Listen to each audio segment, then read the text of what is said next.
안녕하십니까. 혼란한 정치 시사소를 술술 풀어드리는 송국근의 혼술 7월 6일 수요일 오후 늦은 시간에 인사드립니다. 자, 딱 하루 남았습니다. 이준석 국민의힘 대표 징계를 위한 윤리위원회 내일 오후 7시에 열립니다.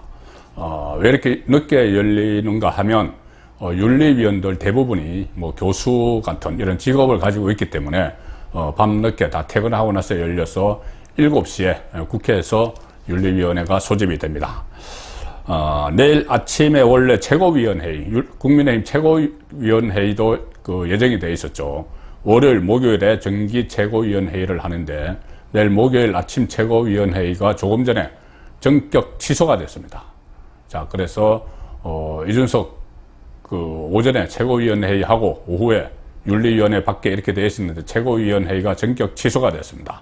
취소 이유는 뭐 자세히 설명이 안 되고 있는데 아무래도 이준석 대표가 껄끄럽겠죠. 그래서 취소를 시킨 것 같은데 이렇게 되면은 이준석 주재 마지막 최고위원회의가 될 수도 있었는데 이렇게 지난 월요일에 열린 최고위원회의가 마지막 최고위원회의 이준석 주재하는 그렇게 될 가능성도 있습니다. 그때 본인이 어떤 무언의 항의 표시를 하느라고 모두 발언 같은 것을 다 생략했죠.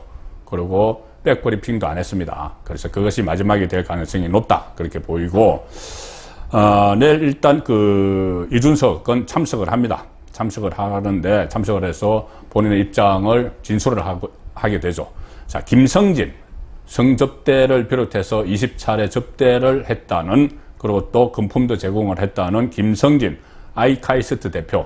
제가 김성진이 김소연 변호사를 통해서 윤리위원회에 출석해서 진술하겠다, 시간대별로 진술하겠다 이런 말을 했다고 소개를 들었습니다. 그래서 두 사람이 과연 대질을 할 수 있을 것인가, 그 부분이 관심을 여전히 모으고 있지만 아마 윤리위원회에서는 이 김성진 씨가 재소자 신분이기 때문에 무례하게 부르지는 않을 가능성이 높다, 부르지는 않을 거다, 그런 이야기가 나오고 있기 때문에 일단 두 사람의 대질 가능성은 좀 낮아 보입니다. 좀 불투명해지는 그런 상황이죠.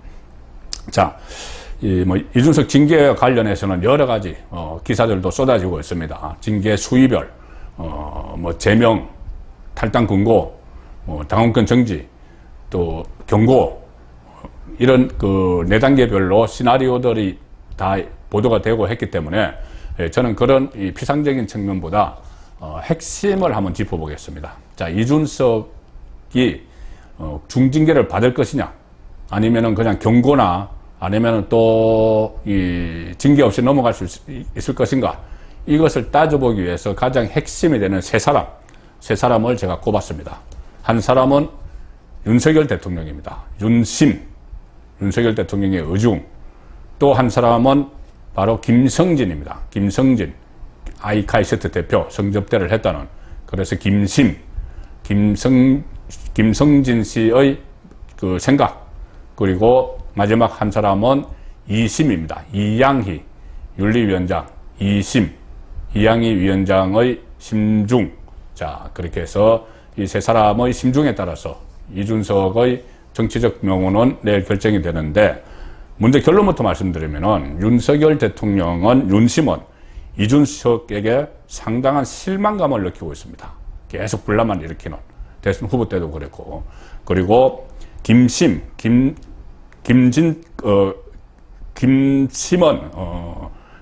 씨는 이준석에게 배신감을 느끼고 있습니다. 배신감.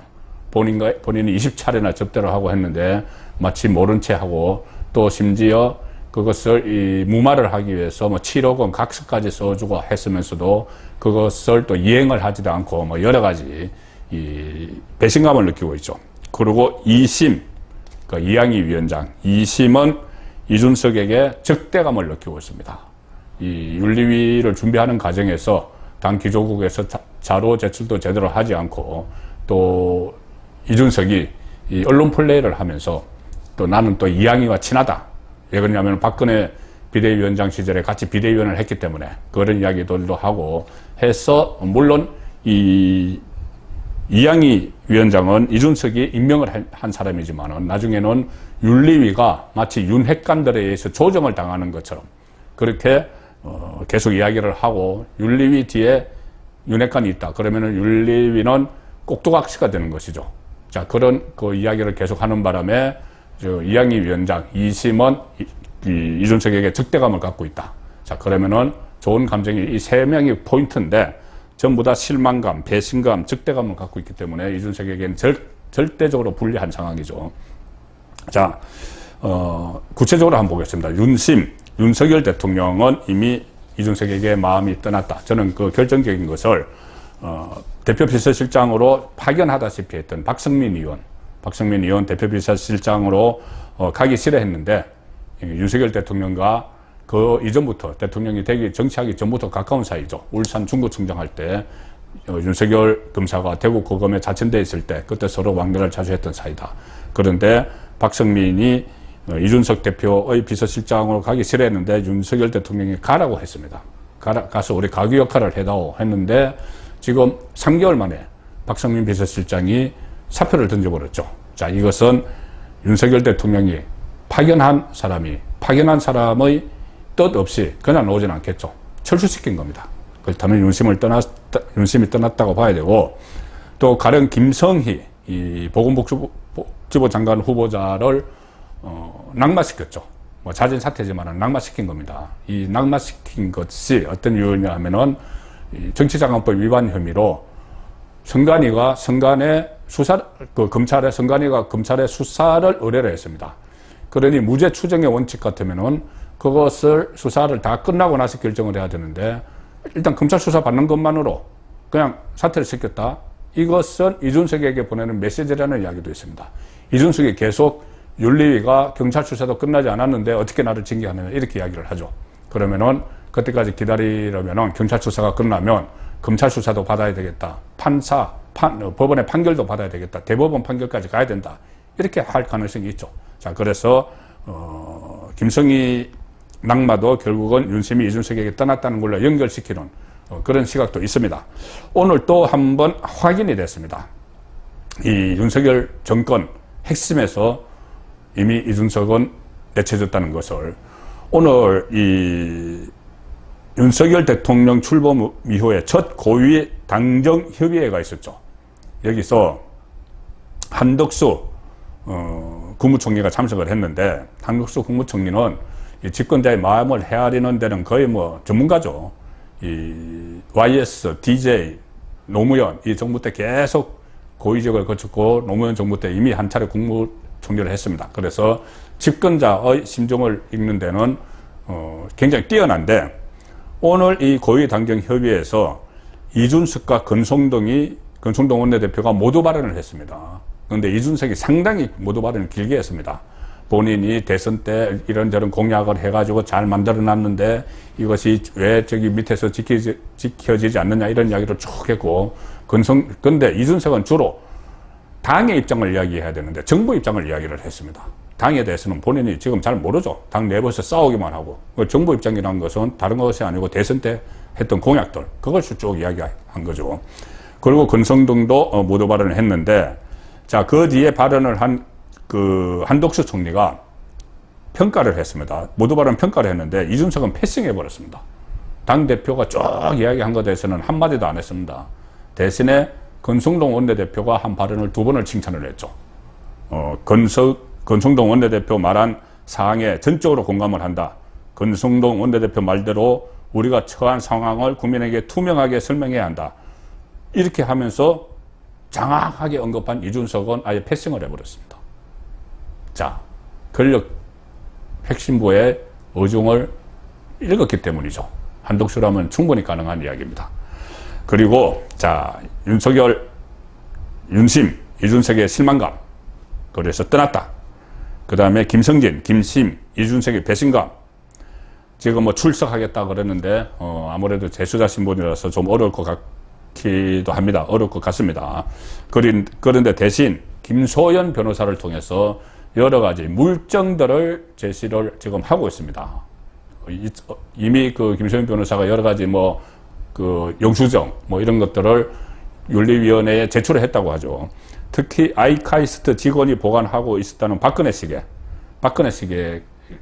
이게 결정적 단서는 아니지만 만약에 박근혜 시계를 받았다는 김성진 의원의 말이 사실로 되면은 김성진이 폭로한 여러 가지 20번 접대, 2번의 성접대 이런 것들의 신빙성이 높아지는 거죠.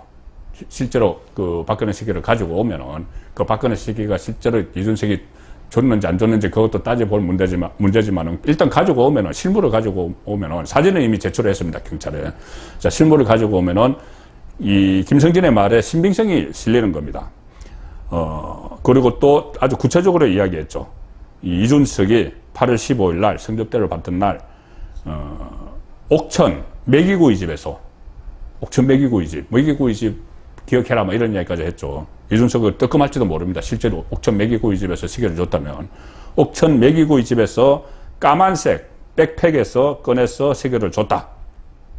자, 이렇게 구체적으로 진술을 하고 있죠. 그것뿐이 아니고 이 성상납을 했다는 장소, 그러니까 업소, 숙소, 그리고 여성의 사진까지 제출을 다 했다는 겁니다. 자, 그래서 이런 것들을 결국은 김성진이 얼마나 많은 자료를 제출을 하고 또 김수영 변호사를 통해서 정언들을 하느냐, 정말 시간대별로 쫙 정언을 하느냐, 그 문제가 있죠. 그리고 추가 진술이 또 나올 수가 있습니다. 김서연 변호사가 뭔가 또 카드를 들고 있을 수가 있죠. 자, 그 다음에 2심, 그 이양희 윤리위원장. 제가 한번 설명을 드렸다시피 이양희 윤리위원장은 준정치인입니다. 아버지가 이철성 전 신민당 대표 7선 국회의원이죠.